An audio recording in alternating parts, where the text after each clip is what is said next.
President Traore is standing up. He is saying the natural resources in Burkina Faso, they belong to the people of Burkina Faso. Niger is doing the same thing. Mali is doing the same thing. Every leader must look at what's happening in the Sahel nations. This is a wake-up call for the African leaders. To the same extent that President Trump is saying USA first, African leaders must also say Africa first. You have everything you need to take care of your people. Why do you continue to be beggars? Africans must take a position and protect their turf. We still have leaders who believe you can't make it unless you're working with white people. With that kind of mentality, it is a very difficult battle. Our battle to succeed, to unite as the African continent, it is a battle of the mind. And each and every African must realize that we are defeated where it matters the most. Africa must unite. Africa must speak with one voice, and Africa must go to the world stage with one voice, one agenda, one plan that the world will have to respond. But as long as Africa is going to the world as bitty little countries, as Togo, as Eswatini, as Guinea-Bissau, Africa is fighting a losing game. And why does Africa need them? Why do we need them? Africa has been the provider. If you look at Europe, Europe cannot survive without Africa. Why does such a continent that did so much to help Europe recover continue to be so poor? Let's be realistic here. Let's not talk about peanuts. Africa does not need the aid. What we need is for those who are exploiting Africa to stop.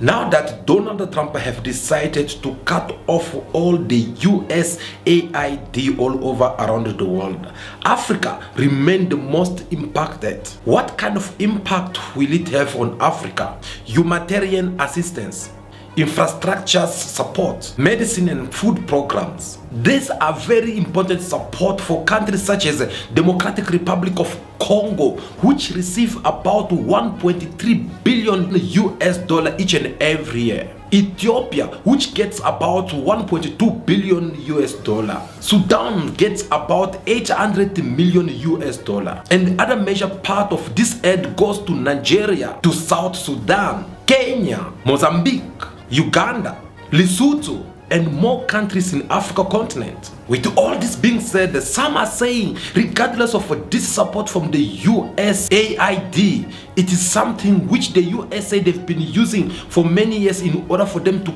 keep controlling the African politics. With the HIV AIDS, they said this had become even more political. And this is something which is even holding Africa economic growth. Some they say we need the USAID support more than ever as much the US need Africa continent. America needs South Africa.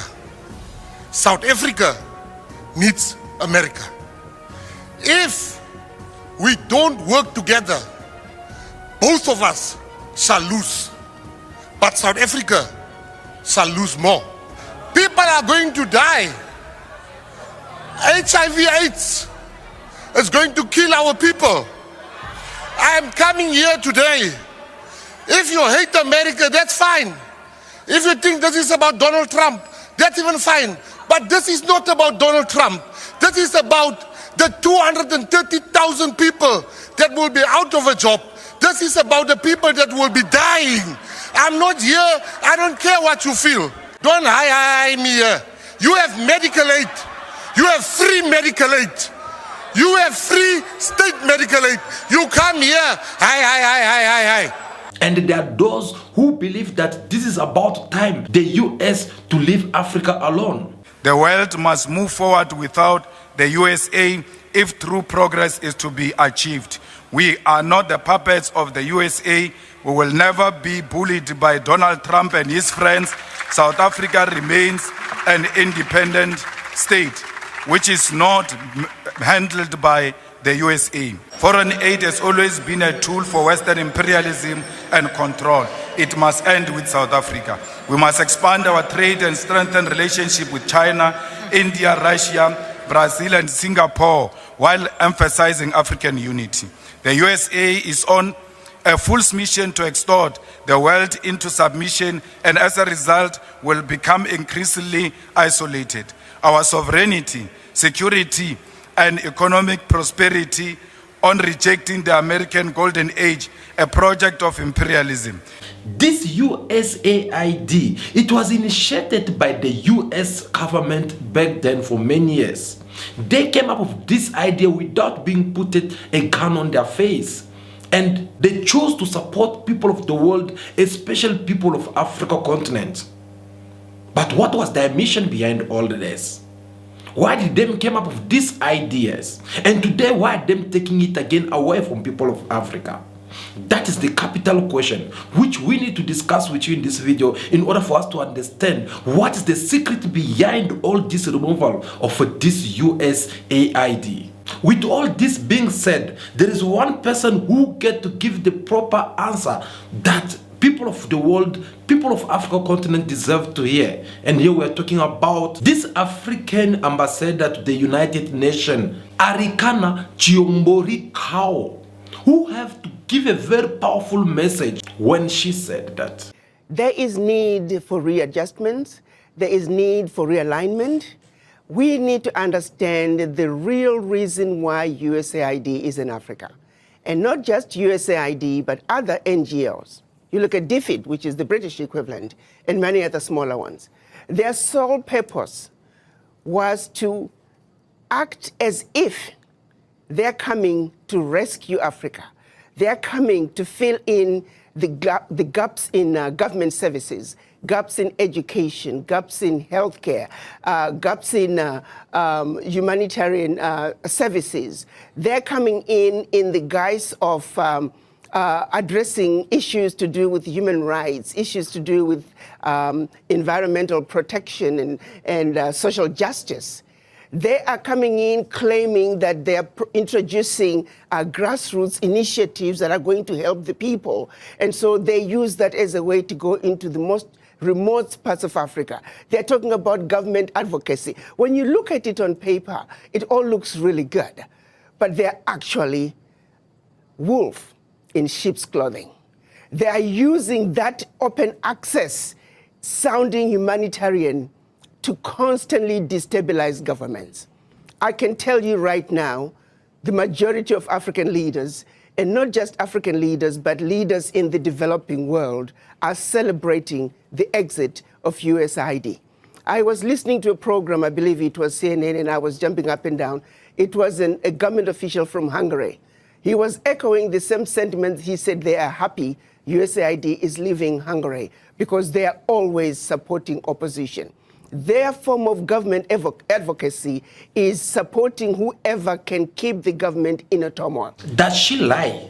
No, I'll tell you why. Because knowing the USA foreign policy very well, what they usually do each and every time when they are in need, or when they want to invade a nation, or when they want to take down a world leader, they don't attack you directly. They'll find a reason on how they can get inside your nation, on how they will get inside your country affairs or your economy in order for them to succeed with their mission. They can use any tool possible, including even your own neighbors, in order for them to neutralize you. And looking at how these women have explained these matters, you can only tell that yes, exactly, there was a very big secret that motivated the USA in order for them to come up with this AID in Africa continent, so that they'll be able to benefit something in return in Africa continent. But this seems to be a message which most of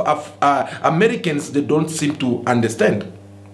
Do you know why? Because for them, they believe that no, this USAID, it has been there to help people of Africa to fight against HIV, AIDS, and to fight against corruption, so to help them to develop their country by building different manufacturers, and to help those ones who are dying out of famine, so that they will be able to have something to put on the table. But that's not the truth, because the message behind that, it is something else which has nothing to do with what they're trying to show us on their screens. But quite a few of them are also operatives who are underground, and their major agenda is to destabilize governments, destabilize countries. If you think about it, their sole purpose, for example, filling in the gaps in healthcare and education, where is the change? Show me one country that USAID was in and education improved. Show me what country where USAID was in and healthcare improved. The social services they're bringing, it's peanuts. The American taxpayer needs to know the billions of dollars that are being given to USAID, a fraction is making it to the people. This is a very capital question. I think we should use against each and everyone who's trying to convince people of Africa, saying that no, this USAID, it is very important for people of Africa. Then we should ask them a simple question to know, what does this USAID help for people of Africa? Can them show us one school which they have built and we can say that this one comes from the money which the USA usually donate to Africans? Or can them show us different manufacturers or that they have put in place and we can say that this one is coming from the USA?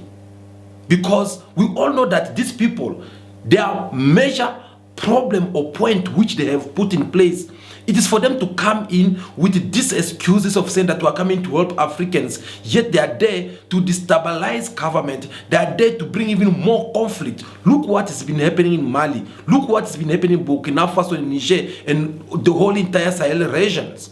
These are the same people who are busy sponsoring these terrorists and giving them weapons, and at the same time they want to jump in the front line to come and tell you that no, we're here to put peace in your country. So it is their strategies. Yeah, I know you come and tell me that no, what about the HIV/AIDS? Because this man has been helping people who are sick of HIV so that they can be able to get the medicine. Wow. Do you think that is something that you need to buy?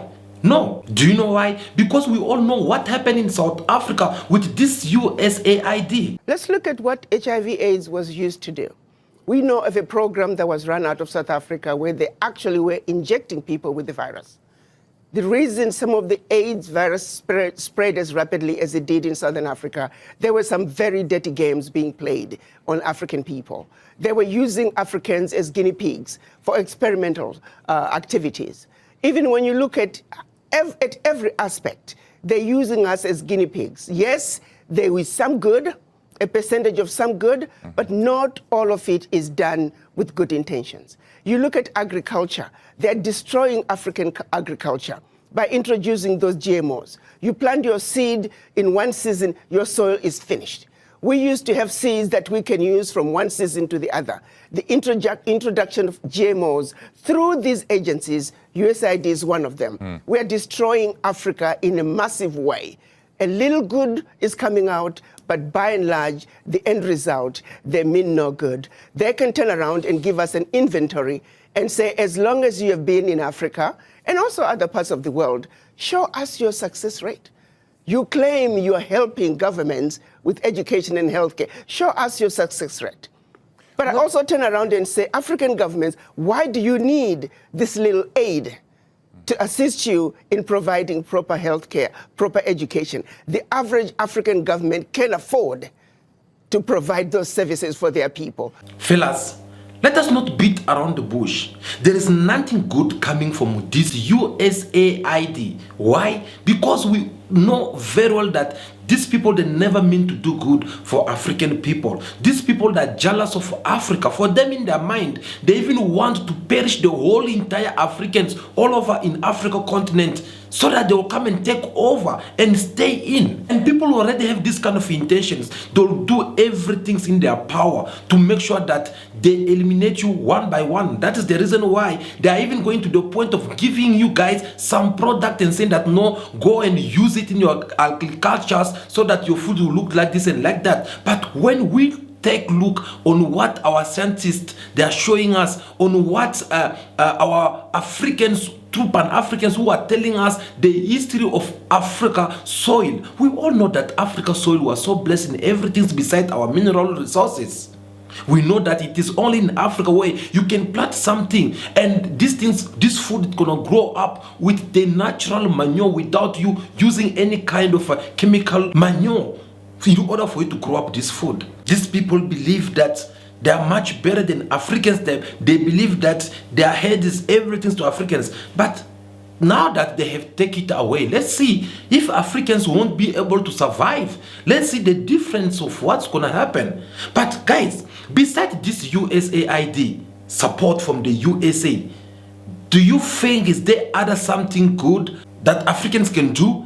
Or do Africans have to continue depending on other world aid support each and every time when they feel like doing something for Africans? Because when you look very well, you will see that Europe, they are also the first one to jump in the front line to show how they want to support people of Africa. But do Africa really need the support from Europeans? Why does Africa need them? Why do we need them? Africa has been the provider. If you look at Europe, Europe cannot survive without Africa. One situation that people don't realize, post-World War, when the US came up with the Marshall Plan, what they don't tell you is that the contribution through exploitation of African minerals was actually the biggest funder of the European Recovery Plan, ERP, aka the Marshall Plan. US contributed $13 billion, which is now present day $175 billion, which, by the way, the American taxpayer must be paid back. Nobody's asking for that money back. But what they don't tell you is that Africa, through exploitation of its resources by the Europeans, was actually a much, much bigger contribution to the European recovery post-World War II. Nobody talks about that. Why does such a continent that did so much to help Europe recover continue to be so poor? Let's be realistic here. Let's not talk about peanuts. Africa does not need the aid. What we need is for those who are exploiting Africa to stop. Africa has everything it needs. If Africa could have contributed as much as it did to the recovery of Europe post-World War II, why wasn't Africa equally developed? The question is, what next now for Africa continent? Now that the US decided to cut all this aid, what next can make Africans? Are we just gonna sit and cross our hands, or are we gonna try to do something which the US, they can also feel that actually Africa, they're not that stupid as we think. We have everything. It is a mineral resources, natural resources, name it, because the list is too long. But with all these things that we have in our possession as Africans, how can we use it in order for us to make these people respect people of Africa? That it is the question which we deserve a proper answer. Donald Trump comes and said that the United States of America first. America first. Can we also do the same by putting Africa first before the West get to finish everything that left of Africans? This is a wake-up call for the African leaders. To the same extent that President Trump is saying USA first, African leaders must also say Africa first. This is a wake-up call to the African leaders to take inventory of what is really happening in their countries. Do they really need the peanuts that are coming in as aid? What is really going out? If I may use the example of what happened in Niger, when the government decided they were going to take over the mining of their uranium. The French companies that were mining the uranium were paying the government 80 cents a kilo for the uranium, and then turning around and selling the uranium to the rest of the world at 200 euros a kilo. So that one move from the Nigerian government to say we are now going to take ownership of our own uranium, they went from realizing about $1 billion in uranium resources to over 300 billion a year. Do you realize what I'm talking about? No amount of NGO could bring that kind of money. And this is only one mineral. Now imagine the country taking inventory of all their minerals and benefiting from their natural resources like the rest of the countries in the Western world. And this is what pains the most.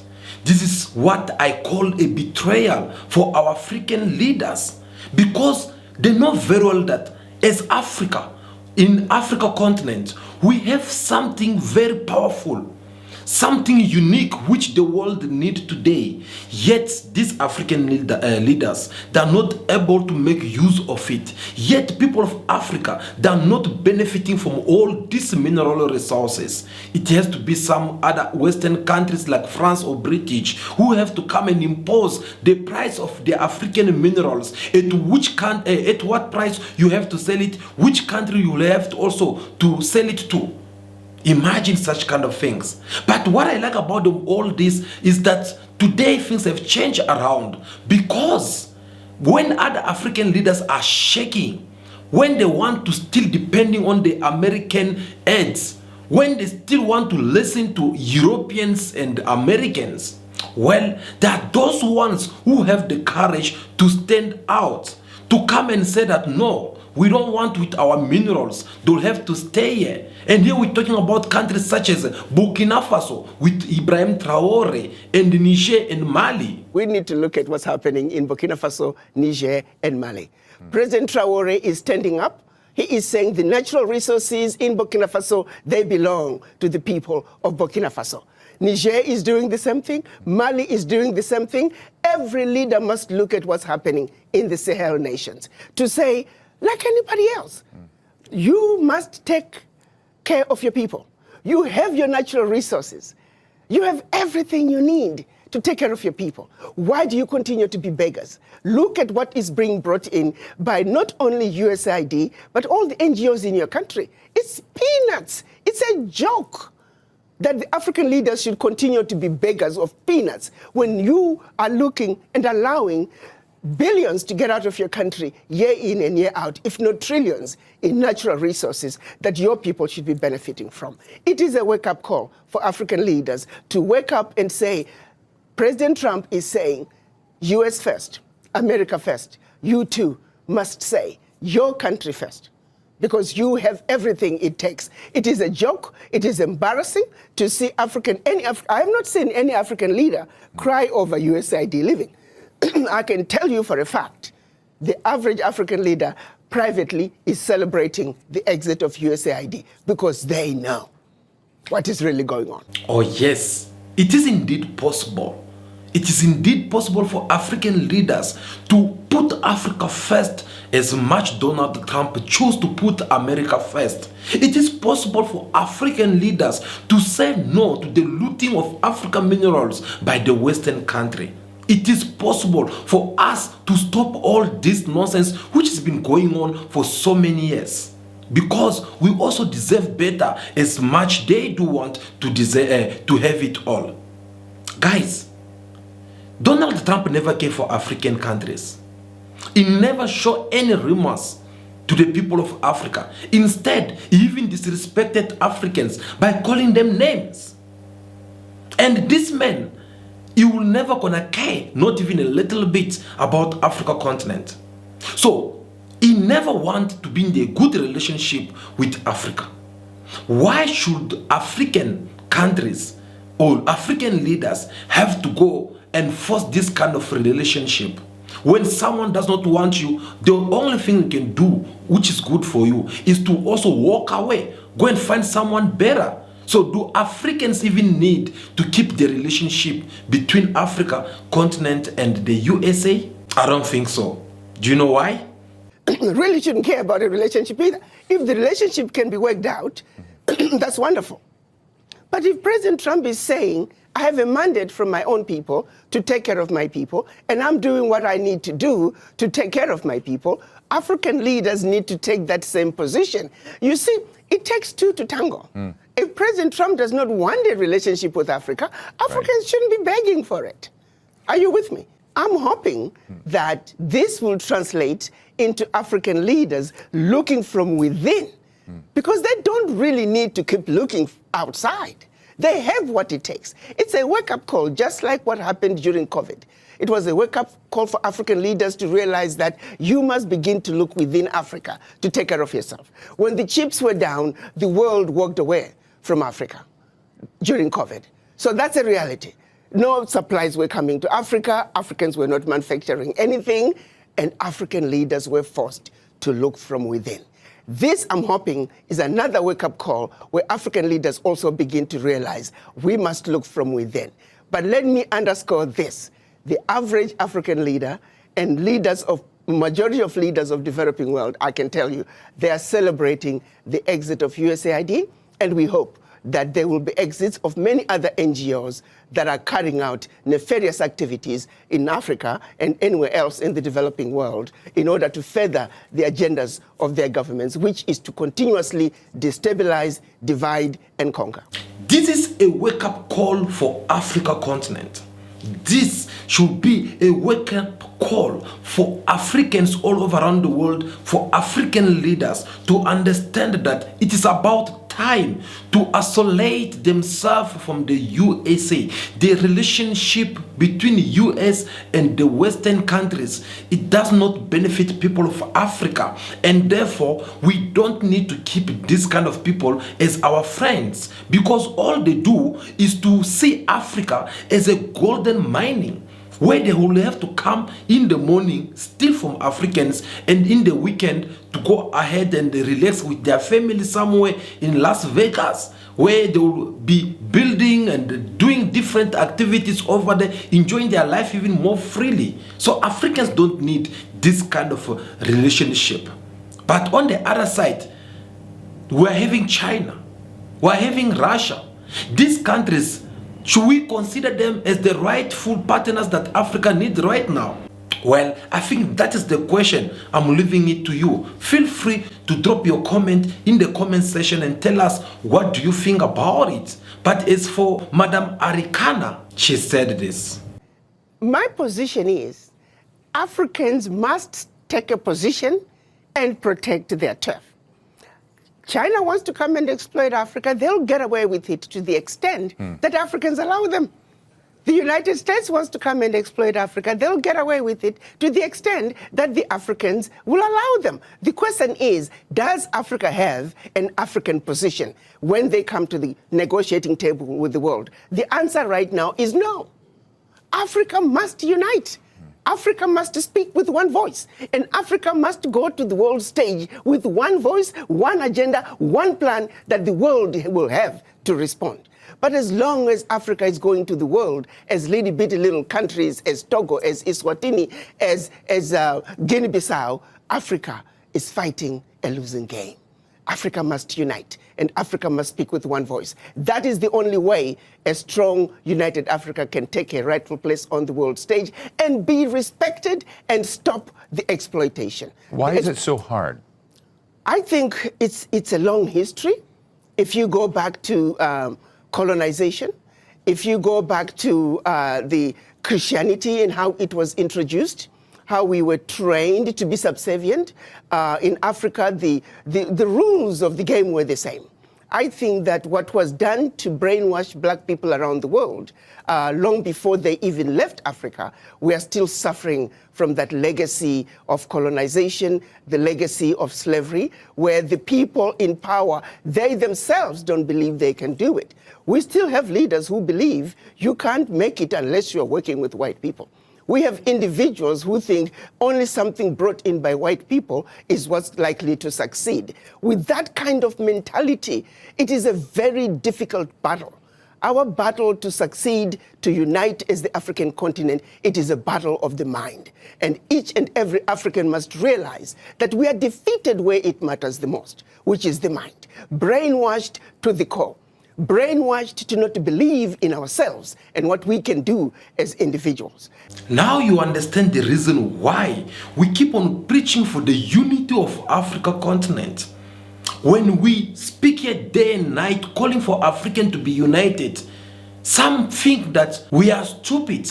Some even call us names. Some can even say that no, we don't know what we're talking about, because maybe they believe they are so special and unique from the other African countries. But forgetting that us fighting this battle as a separate countries within Africa continent, which is our motherland, it is like fighting a loser war, which you know very well that you are not going to come out as the winner. We've been fighting a losing war against the Western for so many years. Why? Because we are going to this war all divided. And when these people come, they attack one of the African country.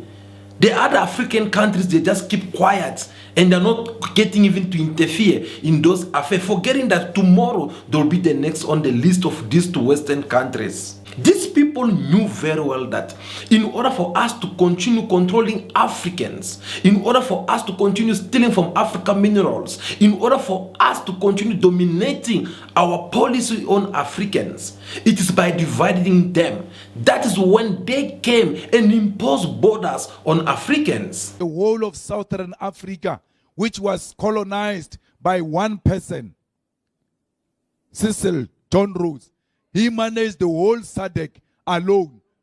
Why are we failing to manage the whole SADC ourselves? Not through colonialism, by providing services to them, by allowing free movements of goods and persons, and by allowing one African passport. People say, Malema says, borderless Africa, he wants people without documents. How can he want people without documents when he's got documents himself? The division of our continent benefit the imperialist forces.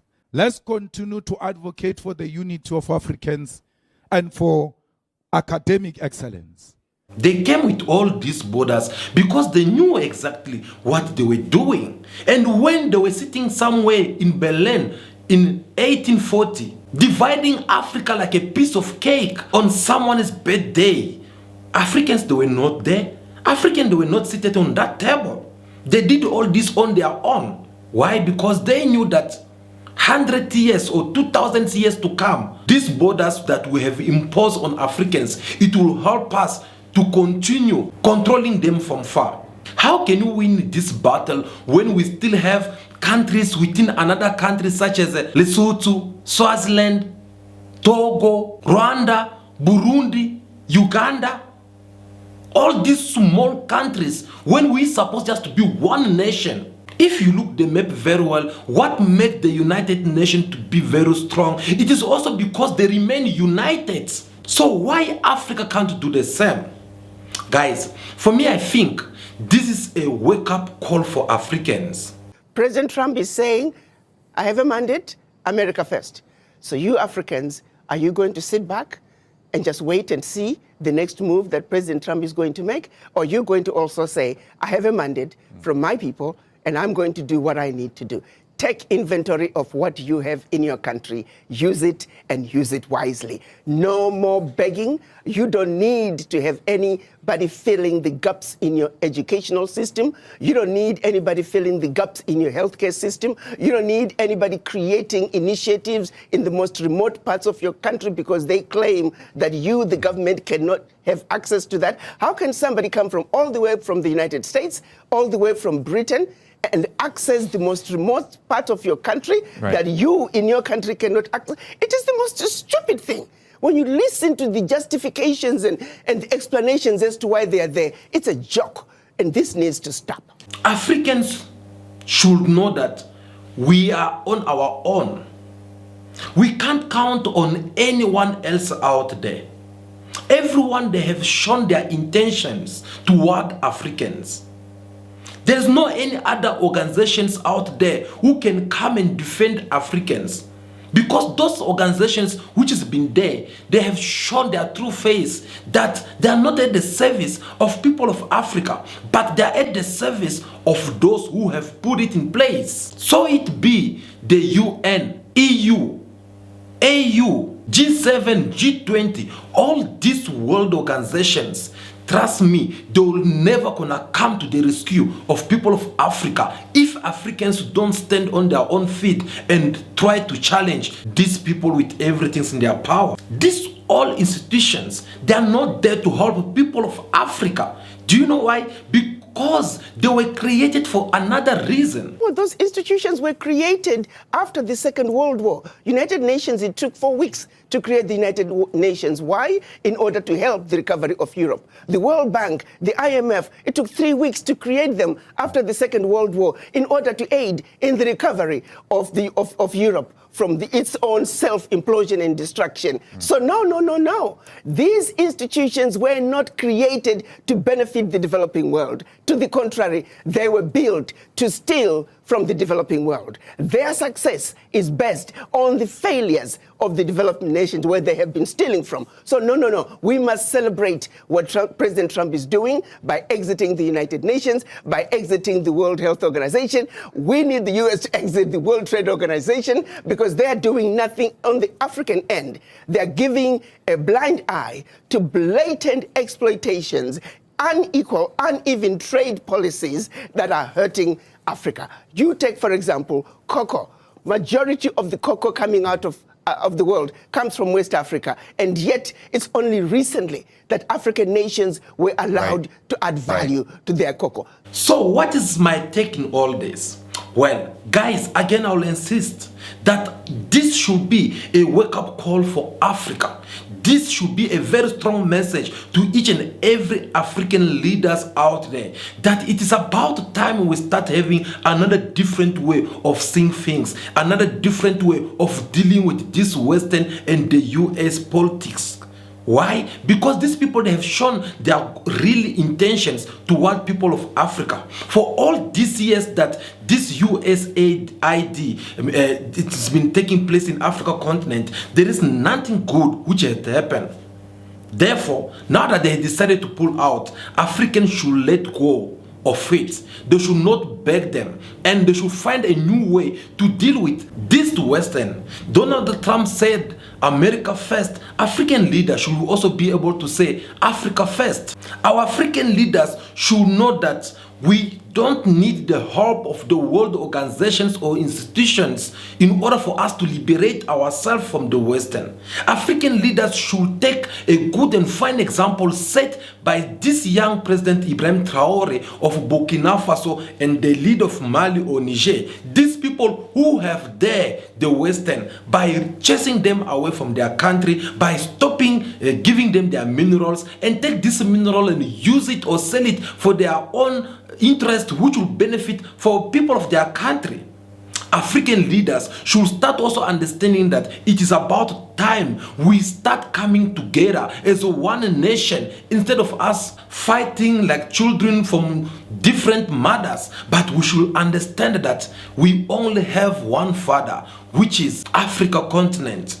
It is that way we'll be able to win this fight. And if we continue going to this war, fighting against this Western in order for us to liberate ourselves while we are being divided with different ambitions or opinions, trust me, these people will continue winning every time. But the moment we'll come together as one Africa, the moment we'll speak one language, the moment we'll come with one army, the moment we'll have leaders who will be loyal to Africa, who will say that Africa first before anything else, that moment it will be the day everything will change around. We'll be able to gain that our dignity which we have lost after all these years.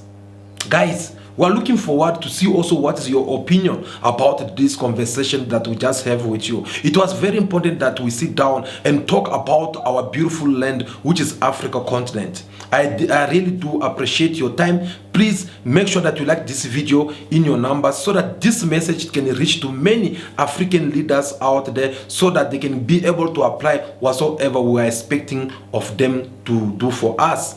So stay tuned for more videos like this to come. If this is your first time to watch our videos, feel free to subscribe to the channel and join this big team of Pan-Africans all over around the world so that we can be able to be discussing this kind of matters time to time.